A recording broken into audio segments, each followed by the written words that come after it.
Guys, welcome back to my channel. আশা কৰোঁ সকলোৱে ভালে আছে আৰু আমিও ভালে আছোঁ। আজি ব্লগটো মৰ্ণিঙে ষ্টাৰ্ট কৰি দিলোঁ, গা ধুই আহিছোঁ মাত্ৰ।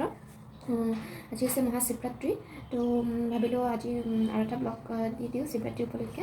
তো তেতিয়াহ'লে আজি ব্লগটো ঘৰৰ পৰাই ষ্টাৰ্ট হ'ব, কাৰণ কেলৈ ঘৰতো পূজা কৰিব লাগিব। তো সেইটো কাৰণে ভাবিলোঁ মৰ্ণিঙৰ পৰা ব্লগটো ষ্টাৰ্ট কৰি দিম। তো যদি ব্লগটো ভাল লাগে তেতিয়া লাইক কৰিব, কমেণ্ট কৰিব, ছাবস্ক্ৰাইব কৰি দিব আৰু ওচৰত থকা বেল আইকনটো প্ৰেছ কৰি দিব। তো এতিয়া দেৰি নকৰি হ'ল ব্লগটো ষ্টাৰ্ট কৰোঁ। এতিয়া মই প্ৰথমে চুলিখিনি শুকুৱাই ল'ম হেয়াৰ ড্ৰায়াৰ দি। আমি মন্দিৰত পূজা কৰিম।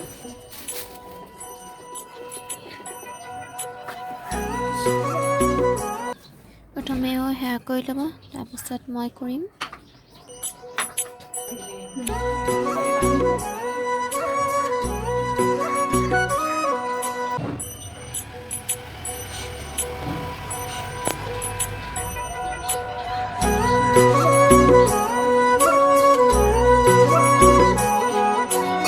মন্দিৰত চাকি তাকি দিলোঁ, আবেলি শৰাই দিম।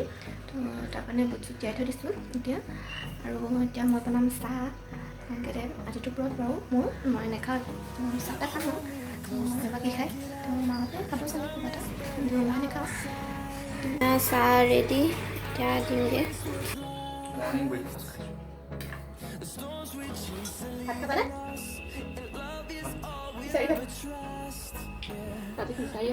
এতিয়া মই বনাবলৈ যাম খিচিৰি।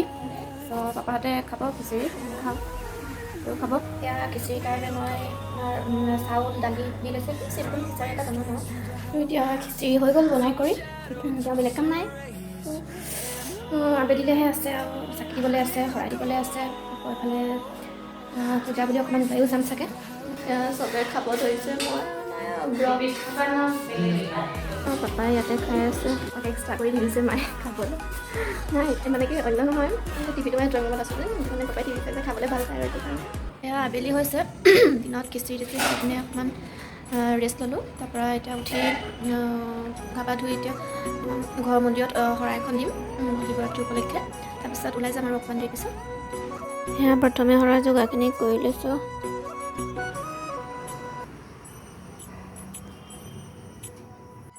এখন পাতি ঘৰত হৈ গ'ল, এতিয়া ওলাই যাম।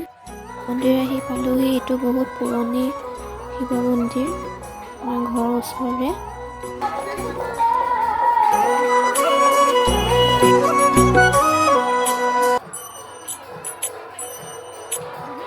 पार्वती बोली शंकर से, पार्वती बोली शंकर से, सुनिए भोलेनाथ जी, रहना है हर एक जन्म में मुझे तुम्हारे साथ जी, वचन दीजिए ना छोड़ेंगे कभी हमारा हाथ जी, ओ भोलेनाथ जी, ओ शंभुनाथ जी, ओ भोलेनाथ जी, ओ शंकरनाथ जी, ओ भोलेनाथ जी।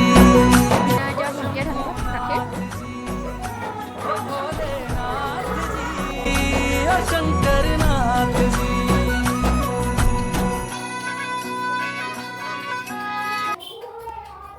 এইটো হৈছে মেইন মন্দিৰৰ ভিতৰত।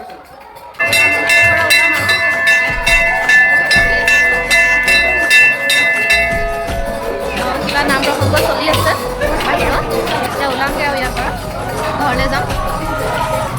শিৱ মন্দিৰৰ সন্মুখত নাম কীৰ্তন আৰু আৰতি আদি কৰি, আখৰা নেগেৰা নাম আদি কৰি আয়োজন কৰিছে। সেইখিনি আপোনালোকলৈ আগবঢ়াইছোঁ, চাওকচোন। মন্দিৰ প্ৰাংগণত যথেষ্ট মানুহৰ উপশম হৈছে। চাৰিওফালে পৰিৱেশটো এবাৰ দেখুৱাই দিছোঁ।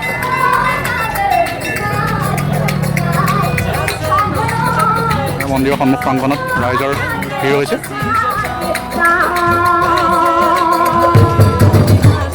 মন্দিৰৰ পৰা ঘৰ আহি পালোহি, এতিয়া আমাৰ ঘৰৰ মন্দিৰত দিয়া শৰাইখন ভাগিম।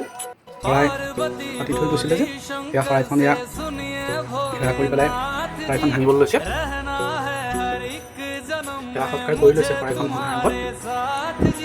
সেয়া ভাঙিলে শৰাই প্ৰথমতে বোলে শিৱ বাবাক দি ল'ব লাগে, সেইকাৰণে আৰম্ভণিতে শিৱ বাবাক দি লৈছে। তাৰপিছত আমি খাম আৰু, যিহেতুকে আজি শিৱৰাত্ৰি। শিৱৰাত্ৰি উপলক্ষে শৰাইখন আগবঢ়াইছিলে। শৰাইখন ভঙাৰ পিছতে শিৱলৈ হোৱা প্ৰসাদ দিলে আৰু বাকীখিনি আমি খাম।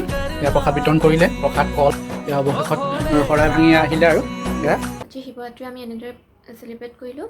তো আৰু ভিডিঅ'টো সামৰণি মাৰিছোঁ। তো যদি ভিডিঅ'টো ভাল লাগিছে লাইক কৰিব, কমেণ্ট কৰিব আৰু ছাবস্ক্ৰাইব কৰি দিব আৰু ওচৰত থকা বেল আইকনটো প্ৰেছ কৰি দিব।